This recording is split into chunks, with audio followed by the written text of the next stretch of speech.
Presidente da República lá concorre a ideia primeiro-ministro ataca totalmente artes marciais e a Timor-Leste. Foi um encontro semanal o presidente da República Quintana, primeiro-ministro Kairala Sanana Guzmão declara que o governo seihare lei ida hoditaka totalmente artes marciais e a Timor-Leste, também contribui para a estabilidade e a Chefe governo atau questão relaciona ao confronto nebe acontece e hatibar foi na lesne nebe desconfia envolve si artes marciais. Makne ne makam amihare helan fatin atu sai lei ruma para hakututia artes marciais. Também da bukutuin artes marciais. E do dia arte galera. Laia. Selaia amalag marcial.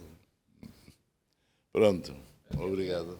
Enquanto o presidente da República José Ramos Horta concorda a declaração primeiro-ministro Nian atutaca totalmente artes marciais. Horta propõe governo atutaca det grupo artes marciais balung nebela educa nia membro sira ho de criar instabilidade e harailaran.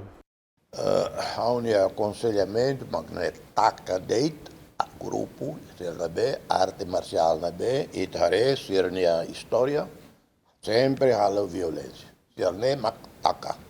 Também laos hototo que halo violência.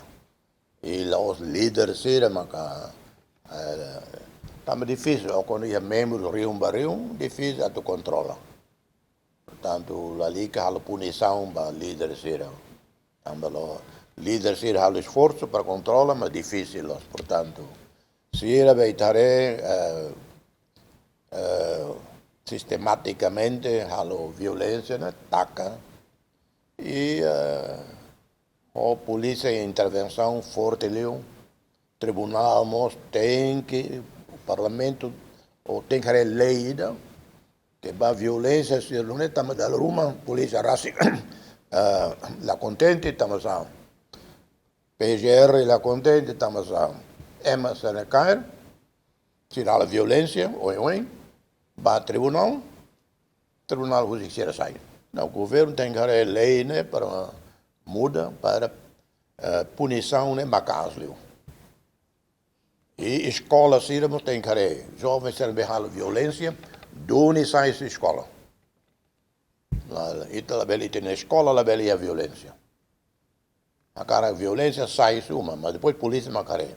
Governo liu si reunião com o ministro e lorong sanulo fulan dezembro tinang riuroron resni 5 aprova projeto resolução governo nian com a período vigência suspensão ba ensino aprendizagem no prática arte marciais. No taca temporário ba fating no instalação hoto nebe destinado ba ensino aprendizagem no prática arte marciais nian nebe aumenta tan to lorong tonulo fulan junho tinang riuroron resinen. Agustinho da Costa, Romualdo Neves, GMN.